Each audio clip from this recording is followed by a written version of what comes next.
اعوذ باللہ من الشیطان الرجیم سورۃ حامیم السجدہ بسم اللہ الرحمن الرحیم آیت نمبر 19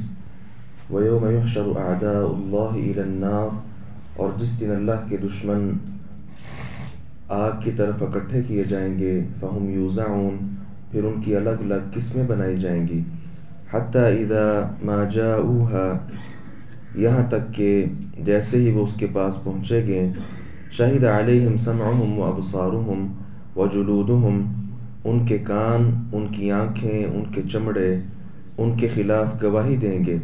بما کانوا یعملون جو وہ کیا کرتے تھے وقالوا لجلودہم اور وہ اپنے چمڑوں سے کہیں گے لما شہدتم علینا تم ہمارے خلاف شہادت کیوں دی قالوا انطقنا اللہ الذی انطق کل شیء وہ کہیں گے ہمیں اس اللہ نے بلوا دیا جس نے ہر چیز کو بلوا دیا وَهُوَ خَلَقَكُمْ أَوَّلَ مَرَّةٍ اور اسی نے تمہیں پہلی بار پیدا کیا وَإِلَيْهِ تُرْجَعُونَ اور اسی کی طرف تم واپس لائے جا رہے ہو وَمَا كُنْتُمْ تَسْتَتِرُونَ أَن يَشْهَدَ عَلَيْكُمْ سَمْعُكُمْ وَلَا أَبْصَارُكُمْ اور تم اس سے پردہ نہیں کرتے تھے کہ تمہارے خلاف تمہارے کان گواہی دیں گے وَلَا أَبْصَارُكُمْ اور نہ تمہاری آنکھیں وَلَا جُنُودُكُمْ اور نہ تمہارے چمڑے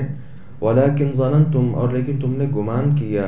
أَنَّ اللَّهَ لَا يَعْلَمُ كَثِيرًا مِمَّا تَعْمَلُونَ کہ بلا شبہ اللہ تعالیٰ بہت سے کام جو تم کرتے ہو نہیں جانتا وَذَلِكُمْ ظَنُّكُمُ الَّذِي ظَنَنْتُمْ بِرَبِّكُمْ أَرْدَاكُمْ فَأَصْبَحْتُمْ مِنَ الْخَاسِرِينَ اور یہی تمہارا گمان تھا جو تم نے اپنے رب کے بارے میں کیا اسی نے تمہیں ہلاک کر دیا فَأَصْبَحْتُمْ مِنَ الْخَاسِرِينَ بس تم خسارہ اٹھانے والوں میں سے ہوگے فَإِن يَصْبِرُوا فَالنَّارُ مَثْوًى لَهُمْ بس اگر وہ صبر کریں تو آگ ان کے لیے ٹھکانہ ہے وَإِن يَسْتَعْتِبُوا فَمَا هُمْ مِنَ الْمُعْتَبِينَ اور اگر وہ معافی کی درخواست بھی کریں تو وہ معاف کیے ہوئے لوگوں میں سے نہیں ہوں گے وَقَيَّضْنَا لَهُمْ قُرَنَاءَ اور ہم نے ان کے لیے کچھ ساتھی مقرر کر دیے فَزَيَّنُوا لَهُمْ تو وہ ان کے سامنے خوشنما بنا دیا گیا ما بین ایدیہم وما خلفہم جو ان کے سامنے ہے اور جو ان کے پیچھے ہے وحق علیہم القول اور ان پر بات ثابت ہو گئی فی ان قوموں کے ساتھ قد خلت من قبلہم جو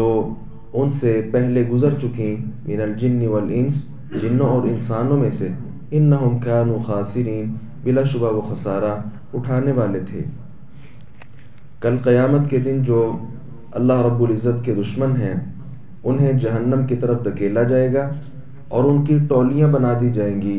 تقسیم کر دی جائے گی جس کا گناہ جیسا ہوگا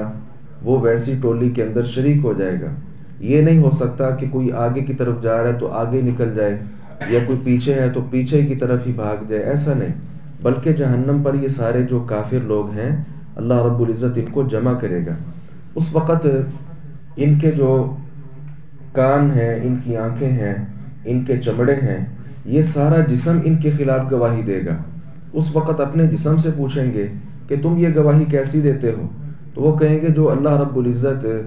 قوت گویائی دیتا ہے بات کرنے کی طاقت دیتا ہے اس نے ہمیں بھی بات کرنے کی طاقت دے دی اور جو کچھ دنیا میں ہم کرتے رہے ہم نے اللہ رب العزت کے سامنے بیان کر دیا یہ انسان کے جتنے پورے ہیں جتنے اعضاء ہیں یہ قدم جو برائی کی طرف وہ اٹھاتا تھا یہ ہاتھ جس کے ساتھ کسی پر وہ زیادتی کرتا تھا جس کے ساتھ وہ چوری کرتا تھا اور بڑے بڑے گناہ کرتا تھا یہ سارے کے سارے اللہ رب العزت فرمائیں گے دوسری آیات میں ہے الیوم نختم علی افواہہم آج ہم ان کے منہوں پر مہریں لگا دیں گے منہ بات نہیں کر سکے گا اس کے علاوہ ہاتھ ہیں پاؤں ہیں یہ سارے جو اعضاء ہیں گواہی دے دے کر کہیں گے کہ ہم یہ کام دنیا کے اندر کر کے آئے تھے دنیا میں یہ لوگ سمجھا کرتے تھے کہ اللہ رب العزت شاید ہماری بات سنتا نہیں ہے اس کے متعلق نہ صحیح بخاری میں ایک حدیث ہے اسے ہم سامنے رکھ کر بات کو مزید سمجھتے ہیں کیا ہوا بیت اللہ میں دو قریشی لوگ اور ایک ثقفی یا دو ثقفی اور ایک قریشی یہ جمع ہوئے تین لوگ اور آپس میں کہنے لگے یار ہم جو بات کرتے ہیں یہ اللہ تعالیٰ سنتا ہے ایک نے کہا کہ ہاں لیکن جب ہم اونچی آواز میں بات کرتے ہیں نا اس وقت اللہ تعالیٰ سنتا ہے دوسرے نے کہا یہ کیا ہوا جب اونچی آواز سے بات کرتے ہیں اللہ تعالیٰ تو پھر بھی اوپر ہے اگر وہ بات اللہ تعالیٰ سن لیتا ہے تو ہماری جو چپکے سے بات کی جاتی ہے، سرگوشی کی جاتی ہے، یہ بھی اللہ سنتا ہوگا۔ اس وقت یہ آیت مبارکہ نازل ہوئی کہ تمہارا گمان کیا ہے کہ اللہ تعالیٰ بہت سے ہمارے کام سنتا نہیں ہے، دیکھتا نہیں ہے؟ ایسا نہیں ہے، بلکہ اللہ رب العزت وہ ہے تو ساتوں آسمانوں کے اوپر، وہ ہے تو عرش پر، اس پر ہمارا عقیدہ ہے، نظریہ ہے، لیکن اس کے باوجود وہ ہر انسان کے ساتھ ہے، اس کی ایک ایک بات سنتا ہے، اس کی ایک ایک حرکت کو نوٹ کرتا ہے۔ اگر ایسا نہیں تو وہ رب ہی کیوں؟